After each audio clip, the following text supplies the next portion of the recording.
Hello, hello, hello, New Haven, and welcome back to Arts Respond on WNHH Community Radio.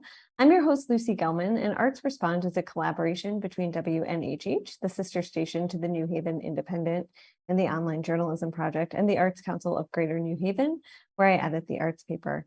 Today, I'm very excited to welcome guests Adrian Jefferson, who is the city's Director of Cultural Affairs, and Bria Harvin, who is the Programming Manager with the Breed Entertainment. Welcome to both of you. Thank you for joining me on this sticky, muggy, but sunny. The sun's like trying to peek out and do its thing. So I'm going to go with it. Friday. I appreciate both of you being here. So Bria, I'm going to bring it to you first because tomorrow is the inaugural Black Wall Street Festival in the city. So Yay. Earlier this week, yes. I think it was Wednesday. I'm not even keeping track of time anymore. There was a wonderful press conference on Temple Plaza, which is at 160 Temple Street, for folks who don't know, announcing the Black Wall Street Festival.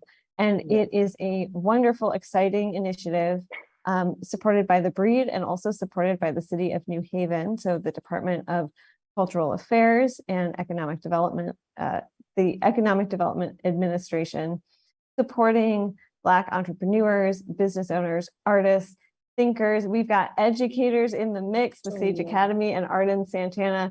So it's a little bit of everything. And Bria, I would love for you just to talk about it for a little minute for folks who maybe didn't catch the press conference and think, what is this and why should I come down? Because absolutely, no matter what your background is, you should come down to 160 Temple Street tomorrow and buy Black. Yes, I'm inviting you to join us tomorrow from 12 to 6 p.m. at 160 Temple Street. Black Wall Street Festival is giving back to the community and bringing the community together. The Breed has a vision for the community and giving back to the community where they're from. Over the pandemic, people lost their jobs. A lot of people started their own business, took a leap of faith, and we're bringing that all together on tomorrow for people to promote their business, share what they've been doing during the pandemic, and introduce them to other people that they may not know, and just getting everyone to connect with each other. You know, and for you, Bria, I would love to know a little bit more about this spirit of giving back. So I know that Aaron Rodgers and Rashad Johnson, who are the founders of the Breed, they founded it in 2009, both grew up in New Haven. And when given the chance to say, okay, we're really building something, let's go to a different city like New York or like LA, they said, no, we want to stay here and give back to the community. So I'm wondering if you can talk a little bit more about that. Yes, I'm from New Haven as well, born and raised. Here in our own hometown, there's not a lot of opportunities given to people of brown and Black here. And so our goal is to give us something to do. It's just not all about partying, but we can come together as a community to celebrate one another and be proud of the work that we have done. And also give back to those that are behind us and those that are ahead of us to show that we can work together as a team and get things done. And tell me about, so I always love to hear from folks who grew up in New Haven, you know, whose shoulders they are standing on. So tell me a little bit about the folks that you grew up with who inspired you to stay in the community, to give back to the community, and to say, you know, I want to pour into New Haven, because a lot of people leave for a multitude of reasons.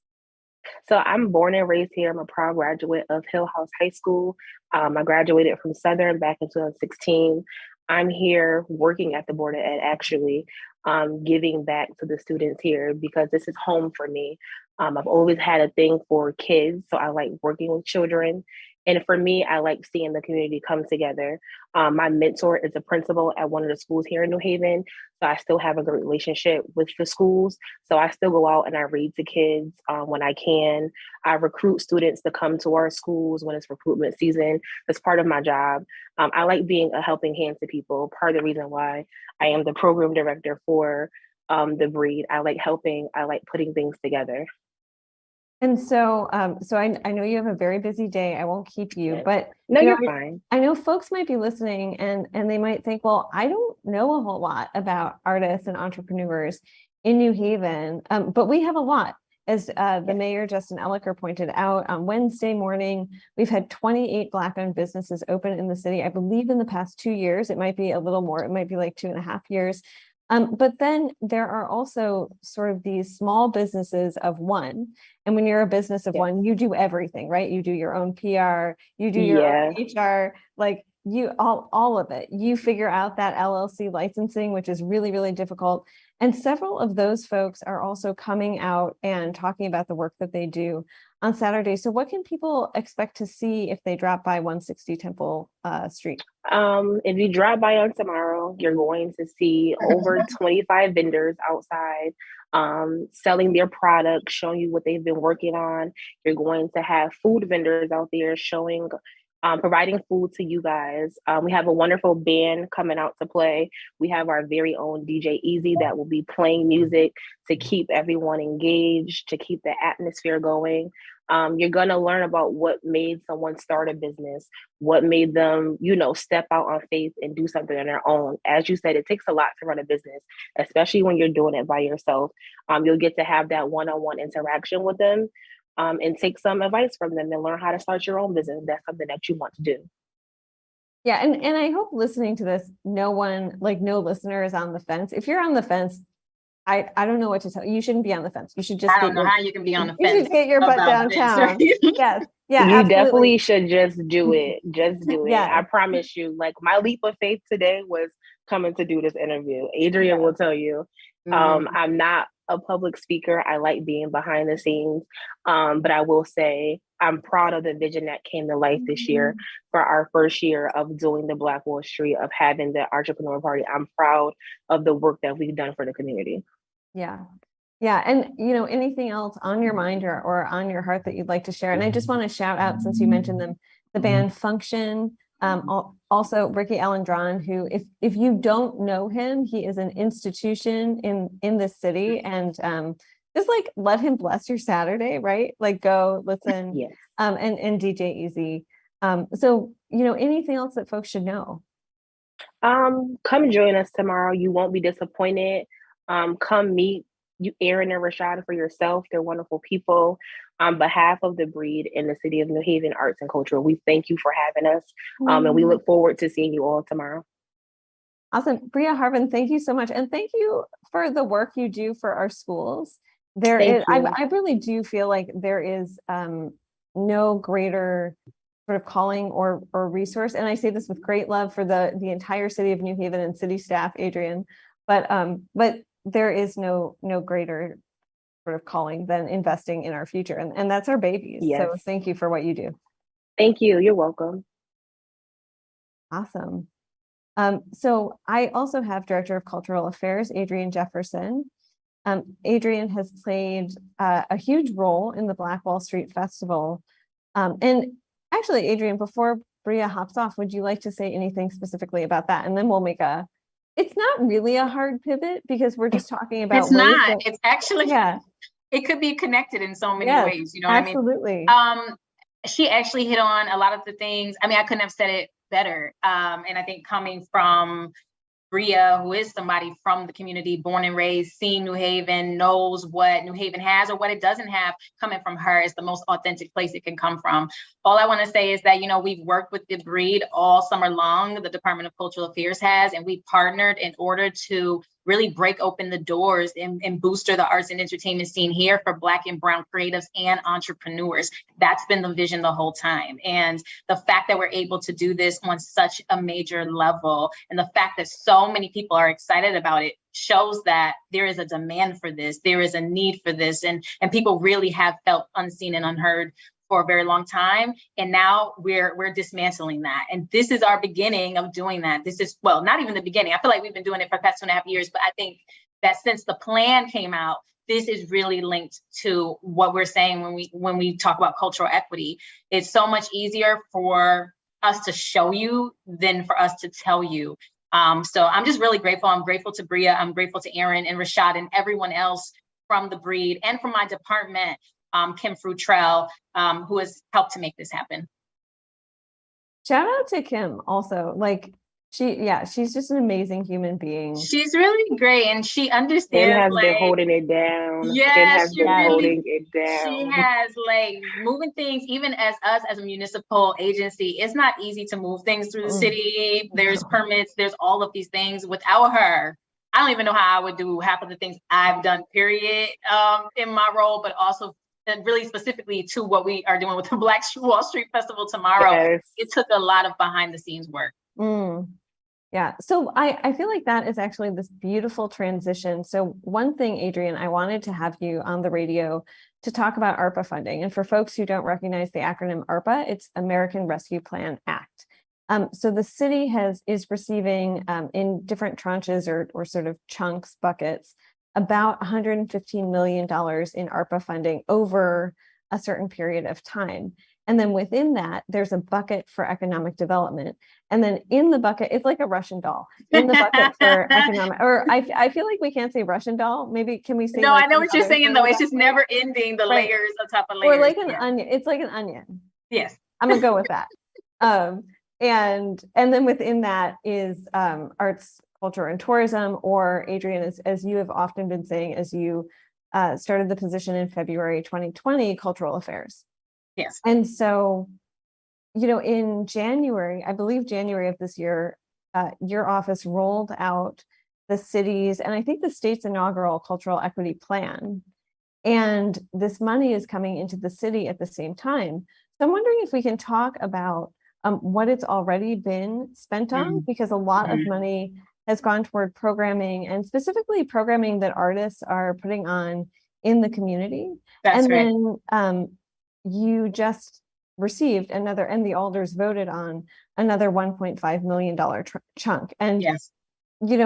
As someone who works in the nonprofit world, I recognize that $1.5 million, that's a lot of money for like one person. If you said to me tomorrow, like, I'm going to give you $1.5 million, I'd be like, great, I'm set for years, right? It's not a ton of money for a city. And so, no, it's not. So what can we expect to be seeing from that amount of money? So first, I just want to touch on the fact that, yeah, it's really not. It is a lot compared to what we get in a budget, just in our operational budget. A lot of people don't realize that the Department of Cultural Affairs only receives about $190,000 a year. And that's to support the entire infrastructure of arts and culture in this city. It is minuscule. I mean, we see that across the nation. We've seen that we're in the state, it's the least funded thing usually, right? So that's not abnormal, but it is problematic when it comes to supporting our landscape, right? So I think we have to acknowledge that the fact that there is money that has been allocated to so much more than $150,000 or $190,000 is significant, right? Now, as far as the allocation of what this is going to go to or what it can go to, I mean, it couldn't have come at a better time. You have a cultural equity plan, and within our cultural equity plan, there's a list of 12 action items. And the action items, many of them require money, right? Some of them are people power, people resources, but a lot of it is pouring funding back into the Black and Brown community. Black Wall Street Festival is an example of that. No, it is not a byproduct of the ARPA dollars. It's that funding came out of New Haven festivals. It still is an example of how we can redistribute money through funding that is coming into the city in a really major and significant way, right? So the first 1 million, you asked a lot of questions in there, so I'm trying to unpack it. But the first 1 million that we received went to 6 grant programs that we ran through the bonfire procurement process. Some of those programs, and actually, I'm so glad that you said that. A lot of what we're seeing around the city actually has been paid for through these ARPA funds that ran through our office. I think a lot of times that's not realized, that we are sponsoring so much and we are supporting so much. So I appreciate you saying that. But we had a public art grant program. Pride Center was one of our applicants to do some murals around the city. Ming Thompson was one of the applicants to do a mural around that. I don't know if she's done it yet or if they have done it yet, but they have been applicants, right? We have had venue sponsorship grants that have gone out to some of the nonprofit organizations that haven't been able to sponsor the community coming in to utilize their assets in their stage. So we've done funding for that. We've done a big grant to the Arts Council in order to refund that money back into the community and get it in artists' hands right away. So we did the cultural fund with the Arts Council. We've done a variety of different grant programs, but those are the 3 that come off the top of my head. And within that, so I know that part of that is an eye towards, and I know we've talked about this before, but I don't think we can say it enough. Part of that is really having an eye towards these action items that you outlined in the plan.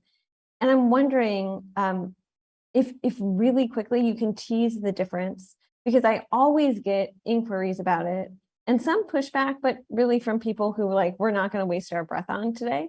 But tease out the difference between equity and equality, because I think that is central to this discussion of who we're funding, how we're funding them, and with what dollars. And we always talk about this equity versus equality. I think people have to understand that equity is what is evening the playing field. Equity means that not everyone has been afforded the same opportunities, and not everyone is starting in the same place. And that there are some people who have been marginalized historically for a very long time who need additional steps in order to be on the same exact level. And that means that we have to put specific attention into those marginalized groups in order to get them on the same level. So now we are equal. So you can't start at equality because it won't be a level playing field. And so that's the best way that I can describe it. I always recommend too, like that picture of the different people standing on the different boxes, and then you have a fence. And if you have no box, you can't see over the fence. If you have one box, you can hardly see over the fence. If you have 2 or 3 boxes, now you're seeing over the fence. And actually there's a picture where the fence is totally just breaking all the way down, and now everyone can see. And that's what it is, because I know a lot of times people feel like, well, if you're focusing so much on marginalized groups or Black and brown people, what does that mean for me? But one thing I think that people have to understand is when you focus on equity, it actually benefits everybody. It benefits all communities when policies and legislation and programs are created that amplify marginalized groups. It literally is a ripple effect that will positively impact communities that may not be marginalized. And so everybody wins. And I encourage people to just do additional research on equity, because the information is out there at this point. Yes, absolutely. And either Harry Droz or myself will drop a link to the city's cultural equity plan and writing that we've done on the city's cultural equity plan, in case someone hears that and thinks, hey, I haven't read this thing. It's a beautiful document. You should absolutely read it. You should read, shameless plug, my reporting, but also Brian Slattery's reporting. I love your articles, Lucy. You are just thank you. Amazing. But I mean, also, like, we won't discriminate. We love the indie. Yes, I love Mark Zaretsky over at the Red. She's good people, and so yeah, we can have a robust news landscape in Dan over at the Daily Nutmeg and Kathy Sepsiel. But we can also pay you your flowers, because they're all great, right? So it's a both and. Everyone's great, and you deserve your flowers too. So we thank you. I appreciate that. So if you're just joining us here on WNHHLP 103.5 FM New Haven, I am Lucy Gellman. This is Arts Respond, and today I am having a wonderful conversation with Adrian Jefferson, the city's director of cultural affairs, and Bria. I'm pulling up Bria Harvin, programming manager, with the Breed Entertainment. For the first 10 minutes, we talked about the city's inaugural Black Wall Street Festival, which will be Saturday, August 27th from noon to 6 p.m. in Temple Plaza. That's 160 Temple Street, if you don't know the address. So now you really have no excuse for not going. And now we were talking about American Rescue Plan Act funding and allocation toward the arts. So in this 1.5 million chunk, what are we going to see? With federal dollars, I think sometimes people don't understand. Like I believe in, Adrian, I know from talking to you that you also just believe in like unrestricted giving, just like give people money, right? I do. But with federal dollars, there's all this red tape. Yeah. And so 1, what are we expecting to see? And then 2, how can people access it? So this is a 2-part question. Let's first go with part 1. What can we expect to see? And then I want to talk about breaking this down in a way where artists say, this is not inaccessible for me. Yeah, no, I appreciate your question. We actually have, and I should have pulled it up and did a little presentation to show you. I actually have a pitch deck that I put before the Board of Alders of a number of different programs that we would use this funding to cover. These will, number one, be transparent grants open to the community to be able to apply for the funding. So all the programs will be like that. Now, some of the categories are workforce. Creative Workforce Initiative is something that we just started with the Arts Council separately, but really looking at expanding that to the arts organizations who are still struggling. You know, the pandemic, a lot of people have to understand that the pandemic really took out some of our arts organizations, and the arts organizations were hit, and the arts community rather was hit very hard. You know, people stopped working. We know everything shut down, and the arts community really had to reimagine our role during the pandemic and during the social unrest and what it's going to look like. And so based upon that, a lot of people had to let go some of their staff. They had to let go and lay off their team. So now you have arts organizations who have lost workers and talent, and then you have the talent who's out of jobs. And many of them have not come back, you know, to restore that job. And the reason is the capital isn't there. So we want to be able to provide some relief in the workforce realm for our arts nonprofits who didn't lose talent, and be able to open up a grant program to support bringing back staff and the support for general operations and staffing. So that's one piece to it. Another piece to it is things like the Black Wall Street Festival. I just want to be clear, this is not being paid for by ARPA funds, but I did actually propose this concept of pop-up markets all throughout the city of New Haven, not just downtown, but in Fairhaven, in Dixwell, in Quinnipiac, all over the city, where different community management teams or organizations or community leaders or whoever can come forward and apply for funding to support festivals and pop-up, kind of like not even just pop-up markets, not festivals, like pop-up markets in their area that would generate income to their businesses in those specific communities. I mean, we talked about a number of different programs. We talked about general operating fund and kind of like an unrestricted fund for artists and nonprofit organizations. So those are just a couple. Now, what I will say is when we went in for the original pitch, we pitched for way more money. And so we had about 6 to 7 programs that we wanted to do under, you know, with this money.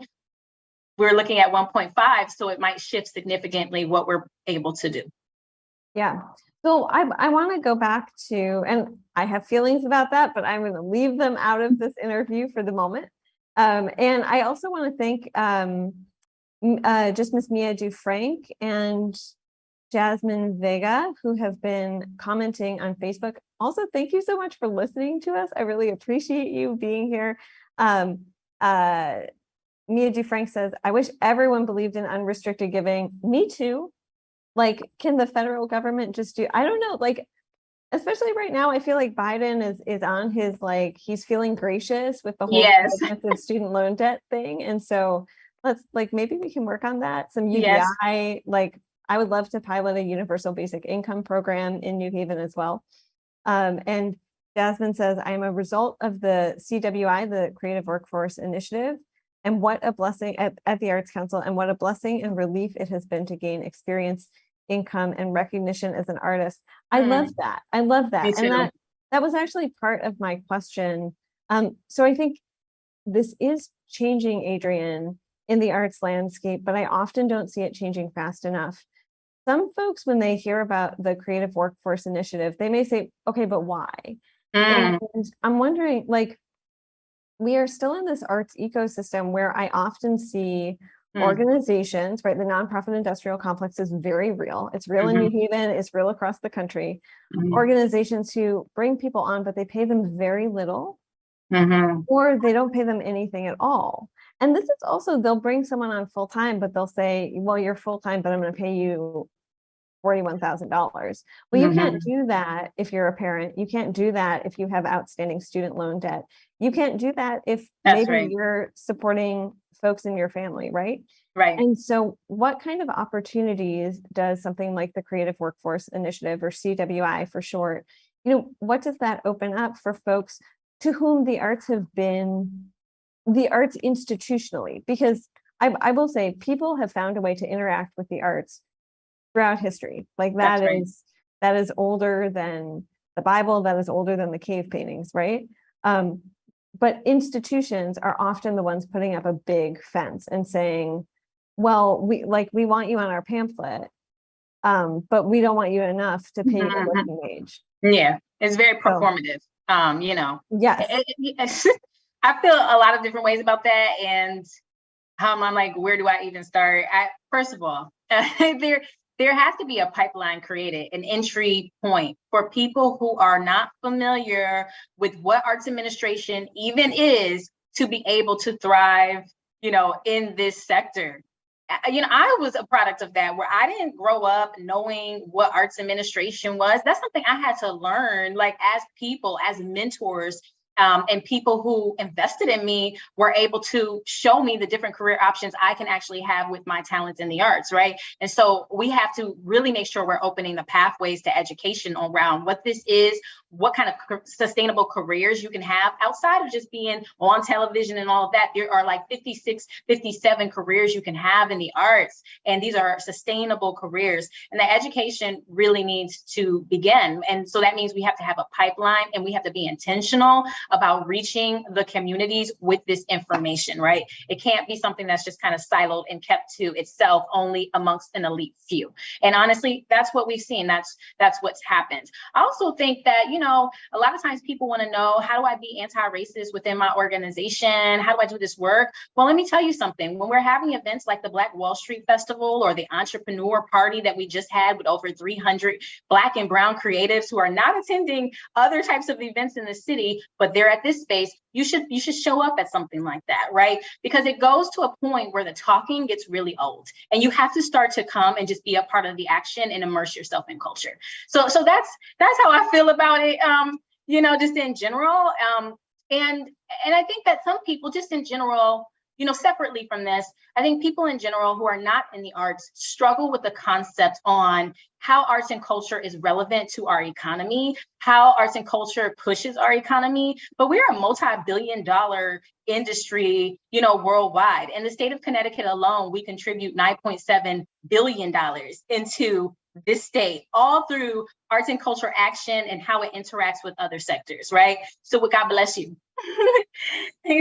So when you understand that, right, when you can understand those key components, now you can understand that, oh, wow, we're actually dealing with like lots of revenue that comes in, and we can use this in ways that empowers other people, employment, workforce, giving people opportunities through business and entrepreneurship, and putting resources into people's pockets, right?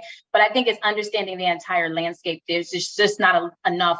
When we advocate, I don't think we're speaking the language that is connecting not just to our legislators, but to normal people, right? We have to stop speaking over people's heads. I think that's true. And one of the things you also talked about was nonprofit relief. And I want to talk about that for a moment, because, some organizations, and this is partly so Adrian, you came from the Connecticut Office of the Arts, so you know this intimately. Yes. In Connecticut, for folks who maybe are out there and don't know, we're one of the only states left that still does directed line item funding.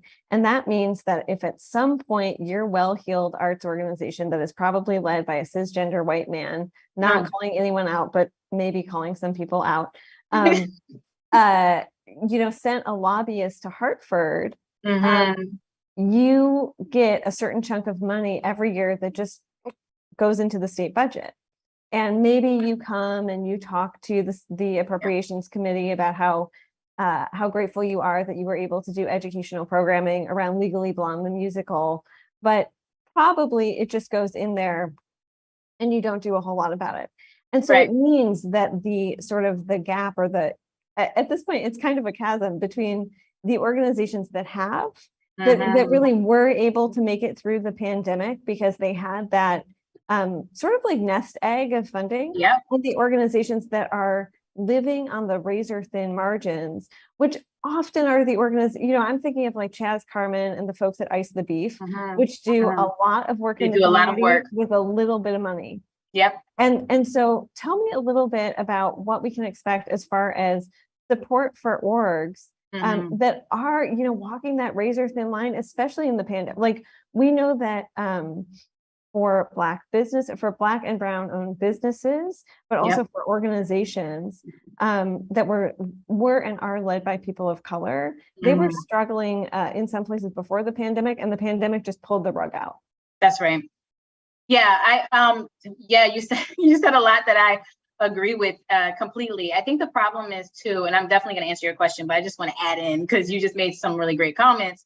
The problem is that some people are not able to advocate for themselves. And so when you look at it like that, that's an unequitable process. So the fact that some people know how to go and reach their legislators and some people have an open door into certain levels into government, and they know these people, now they're able to have these conversations and show what they're doing when others who are also doing great work, if not better work, are not able to also show that and display that in an equitable manner. And so in the state of Connecticut, and you already hit on this, we're like the rated top two place with the most line items, and that's not equitable. Usually, most of that money that is given from legislation to arts and culture will go into the state arts agency through a transparent grant process that allows for everybody to come in. It's not just allocated to, certain line items.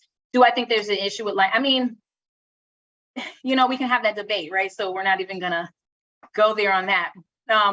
But to answer your question on what we can expect with ARPA money, so we are going to be doing something very specific to Black entrepreneurial growth, creative Black entrepreneurial growth. And we're going to be partnering through this money, being able to do technical assistance, capital support, grant support for small and emerging businesses who really have not been able to get access to capital. That's going to be a major thing. And that can include infrastructure, that can include facility space, that can include just needing money for certain merchandising in order to, sell your products. And it will have the creative entrepreneur lens because we are arts and culture. So it will be for creative entrepreneurs, but it's specifically to build Black and brown wealth. And so I believe that goes in the category of what you're saying. And you don't have to just be a nonprofit. You can be, just an LLC or a for-profit, rather. That's fine. It's not going to have any restriction on who can come into that. And the entry level, the barrier will be very low so that it allows for more people to come in. Now, one thing I will tell you, because some people struggled with this when we did the original ARPA, the first ARPA tranche, people were having a really hard time with the procurement process in the city. And that has nothing to do with arts and culture. Like the process is what it is. And we've been working with finance to make that process more accessible and equitable for artists, because we realize that a lot of the requirements that is in that procurement process citywide is not something that artists are going to have or small nonprofit arts organizations are going to have. So we've been working out a way to make sure that barrier, that entry barrier is lessened. I want to stay with that and talk about, even as we have this funding coming into the city, there are barriers to access, and you just named a huge one. So Jasmine Vega, who's been hanging out with us on Facebook, and Jasmine, thank you so much, asks, how can small organizations receive appropriate funding through these grants by applying for grants, but have no access? And this is actually a great question, to someone who is a great writer, specifically a grant writer. And I feel that deeply. There have been so many times that people have said, we don't have a grant writer, we don't have a director of development, or we have someone who can write a grant at our organization, but they can't write it in English. They can write it in Spanish, they can write it in Pashto, they can write it in Arabic, but English is not their first language. And they are needing more money, but have no money to get someone to help them get money. I feel this so deeply. And so I'm interested in the answer to this question and how ARPA money might be able to relieve them. And Adrian, I will drop the question in the chat as well. Please, yes. Well, one thing I want to bring attention to is we actually have a grant workshop program that's free right now, that's open right now in our department. And so if I can find the link, I will drop it in, and maybe you can share it with those who are viewing from on Facebook or online. It's a really amazing program that is teaching people how to write grants. Alice Ann is who we have partnered with, and she has put together a very robust program that you can access on demand. You don't even have to be available for the sessions if you're not. So thinking about accessibility for all types of people, and then being able to literally learn and be in a cohort with other people around your idea, cultivating your idea, all the way through to having the actual grant proposal. then you can actually take that grant proposal and the techniques you learned and apply it to other things and more strenuous processes, like the ARPA grant or like grants with the State of Connecticut Office of the Arts. So I first want to just say there is a resource right now that we have put money into that because we've heard this, right? And we're hearing people and we're responding to people through programs, and we want people to tap into those programs. Next, I would say regarding the grant funding, that's something that it will be a part of what I explained earlier around creative entrepreneurship, technical assistance and grants and other opportunities in order to develop new businesses or, mid-level businesses who might be trying to scale or who might be struggling, right? That's part of it. Technical assistance piece, we're going to meet you where you are at. So if you're looking for a grant writer and you apply for this funding, that money will be able to be utilized towards getting a professional grant writer or even going to take a workshop or two in order to build up your skill set.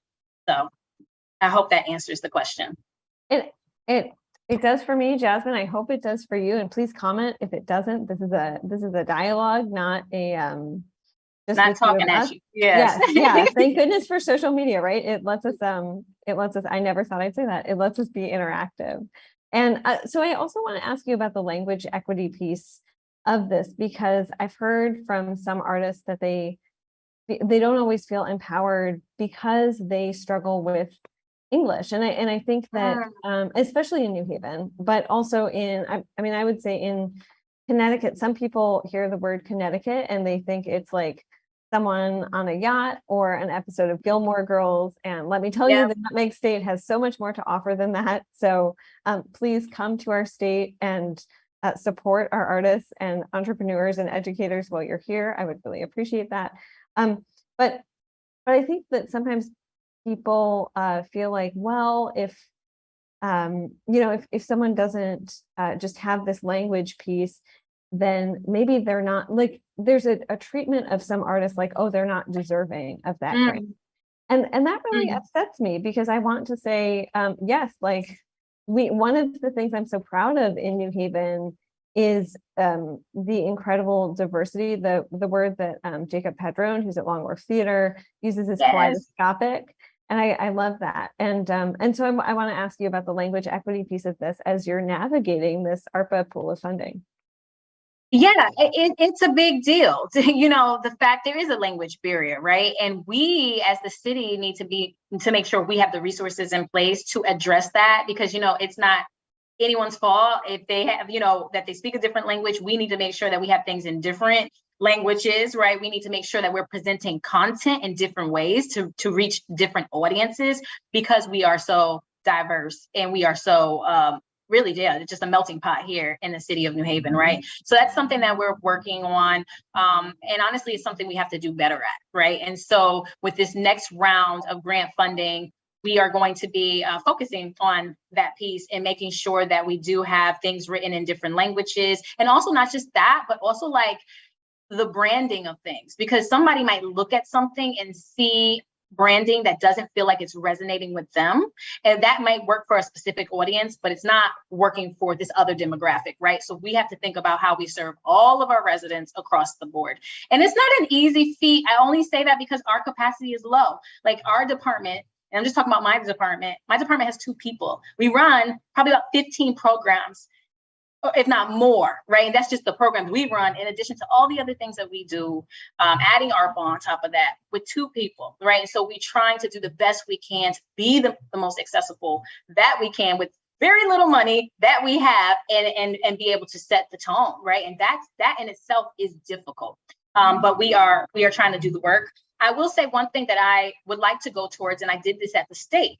We had a program called the Reggie Grant at the state, which ran for a very, very long time, the Regional Initiative Grant Program that I was over. And it was the same type of problem when it came to a language barrier. So what I started to do was to take away the paper application, or and just do a vocal application. So you can do you can speak your application, you can do a presentation, you can come in and actually meet people and get interviewed. It was less about what you're writing on paper and more about you being in person, just being able to speak about your project, right? And so that actually was another way of opening the doors to people who felt intimidated by grant writing as well. And we're doing something very similar with the Neighborhood Vitality Grant program that we have. And perhaps we'll do something similar with the ARPA grant programs. And just, with the ARPA grants, we're open for so much feedback on how we do this, what will be the best ways, other grant programs that we might be able to do with this money. Nothing is set in stone. We want to talk to the community about where this can best go in the arts and culture world.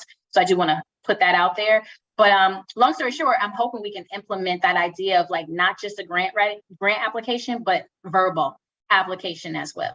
I really love that, because even as I was asking you the question, I thought, language equity isn't even as simple as English. I'm often reminded of this as a reporter when I am looking at court documents. Those are written in a way where if you haven't gone to law school, and I have not gone to law school, along with a lot of the country, you have no, it might as well be, old world Yiddish or gibberish that I'm reading, because it's nothing. I can feel my eyes sort of glaze over, and so that's also, that can be a huge barrier. And I hear from people all the time, oh, I was going to go for this grant with, I won't say it, but fill in state organization here. But it required me to do 40 pages of reporting, and I'm a staff of 2 people, and I didn't have I think that, and for very little money, for $2,000, if that, right? Yeah, exactly. So in our remaining about 12, 13 minutes, Adrian, I want to ask you, what you're really excited about with this ARPA funding on the horizon. Also, I'm trying to do reporter math, which is always a very dangerous thing. You're past the 2.5-year mark. Yeah, I'm itching up on 3 years. Yeah, it feels like yesterday that we were in a meeting together in early February in City Hall, one of the last meetings in City Hall. But what are you really looking forward to? I don't want to say as you really get into this job, because you hit the ground running, right? But as we're sort of at this different, we're still in COVID's still with us, but we're at a very different point in the pandemic. And so what are some things you're really excited about that get you out of bed every day? That's a great question, Lucy. You always ask the good questions. Honestly, I'm interested in transformation and making sure that the things that and the promises that have been made to so many residents in this city before, specifically to a lot of Black and Brown folks, the hurt that has been done, the healing and the reconciliation that is needed, that it can be done through a transformational way through this money, right? It's one thing to talk about it. It's great that we have a cultural equity plan. That in itself is transformation, but the real work begins after the plan, right? And so I'm hoping that all of those things come into play and that we really are changing something, right? That lives are changed, that people are getting platforms, that people are getting opportunities, that people are able to build upon their dream with this funding and to really begin things that mean something to them, that matters to them in their community. I mean, it's that simple, right? That's what gets me, I get tired all the time. And that's what gets me out of bed. When I'm having conversations with Selwa, who has beautiful ideas about, doing something showing me buildings if I have this building one day in New Haven, here's what I would do, a Black liberation space. Trying to make that possible for her gets me out of bed. Working with the Breed Entertainment, who just started their nonprofit organization, and now they're giving back to youth and they're opening up the doors to arts workforce through their nonprofit. That gets me out of bed, trying to figure out how I can get them funding. So all the things that I do honestly come from the deepest parts of my soul, and anything that's going to have impact on the community is what gets me out of bed. And are there projects, also on the horizon? I love that you mentioned, I feel like often I'll hear someone say that, and we need to talk, we cannot talk enough about access to capital, the need for access to capital. So I've been a reporter here for almost 10 years. And for that whole time, artists have been talking about what they would do if someone was here's $35 million, go play at the Armory. Go fix the armory. That building has good bones. The roof is about to cave in. We're in conversations about that. Yeah. And, I talked to Nadine, just was in a meeting with her, and she's the one championing that. And if we can make that happen, you know what I'm saying? Stuff like that. Like, that's what matters. And I think it's not even just about the money. It's like not even just that, right? It's like people resource. It's the education that comes with once you have that money, what you do with it. It's all of those things that make someone be able to thrive, in this industry or in their communities, like the whole package of support. That's what we should be providing. Yeah, I think absolutely. And then, this is sort of a duh question, I think, for a lot of people, but we have been talking about it without saying the words, but, how are the arts part of healing? And I think this is, true. One thing that I was thinking of during the press conference for Black Wall Street on Wednesday was we were so close, like physically so close to where the Oak Street connector cut through New Haven. And that displaced 881 families. Most of those families were working class. They were Black and Puerto Rican. They were immigrant. And so there is, Adrian, you're absolutely right. There is so much harm that has been done. You maybe could argue that it's still being done in parts of the community. I would agree. And so how are the arts and culture tethered to healing? I know that you can't do it alone, even as a one-woman army or with Kim, 2 women, but how is this tied to healing, especially now, we're in the 3rd calendar year of the pandemic? Well, first of all, none of us can do it alone, period, right? Like, anybody who's in any type of change work can't do it alone. I learned a long time ago in this beautiful workshop I was a part of in DC that, like, we are not the revolution by ourselves. And anybody who thinks that they are is lying to themselves. Like, you can go and take a nap and go to sleep and wake up and the same problems will still be there. And there's other people who will carry that work for you. So that's something I've learned. I do not carry I can do all I can do in my capacity. You know what I mean? All that I can do, I will give it, but I don't try to even say I can do it alone. Not at all. But as far as healing and reconciliation in the arts, I love that question because I think that the arts is designed to, like, heal, right? The arts is a social justice tool. And actually, there's a quote, and I believe it goes, what if we stop looking at art as a tool for social justice and look at it as social justice, right? And so when you look at it like that, I think Mark Valdez, he is an arts practitioner who said that. And it always resonates with me deeply because it's kind of like, yeah, the arts, it can be that conduit to change when it comes to the conversations we need to have, cultural preservation, like in our communities, telling the true story of our community, right? So not just the redlining that happened, because that happened and we have to talk about it, right? We have to talk about the fact that slavery was present in New Haven. We have to talk about the New Haven Green and the fact that there was bones coming up on New Haven Green, right? Like slave bones coming up. Like, we have to talk about this stuff. We can't just breeze over it like it's not present, right? And then we also need to talk about the rich cultural history too, like Billie Holiday being in the Dixwell area and Langston Hughes and so many of our New Haven natives who are also like celebrities in their own right and have done amazing things for their community. To me, healing is about cultural preservation, telling the stories and revitalizing and restoring that. And so the arts is center and key in all of that.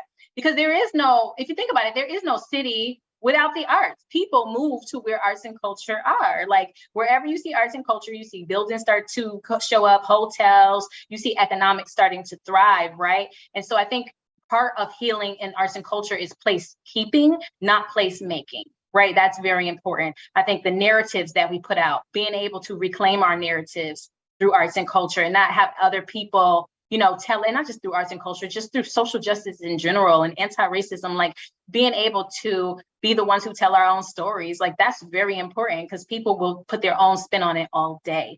And I think that that's what it looks like. And I don't see the arts as something that is separate from health equity or, you know, when we're looking at mobility, it's in that same pot. And a lot of the times it's easy to be a conduit in arts and culture because so many people communicate through arts and culture in a variety of different ways.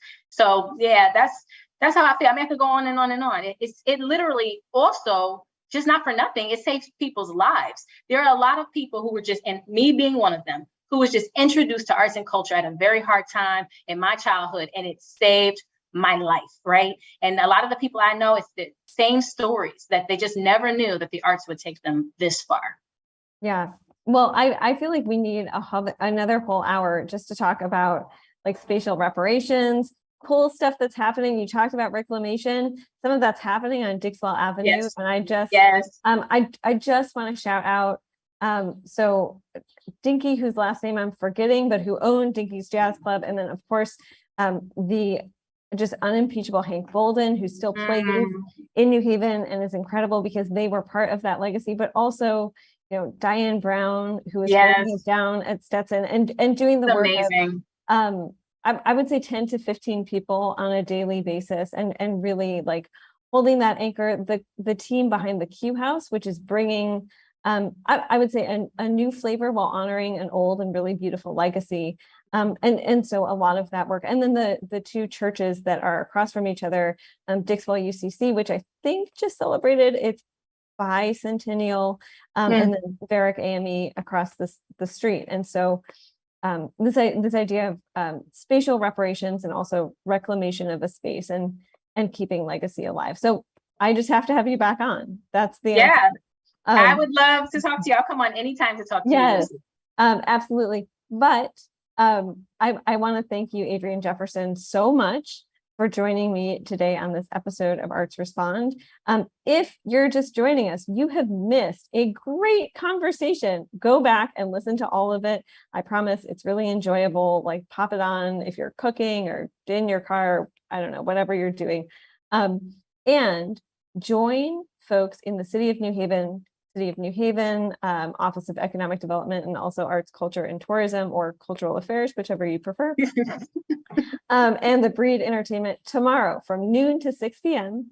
at Temple Plaza, which is 160 Temple Street. You can't tell me that I didn't tell you where to park because I just gave you the address. So come down, support Black artists, entrepreneurs, educators. Some amazing people are going to be there. I feel like I got just a little taste of it. And even that was so exciting on Wednesday during the press conference. So please, please, please go down, support Black businesses. Adrian, I can't thank you enough for joining me today on this episode of Arts Respond. And Bria, if you're out there and still listening, thank you so much for joining us as well. Love her. Thank you so much, Lucy. Have a beautiful weekend, everyone.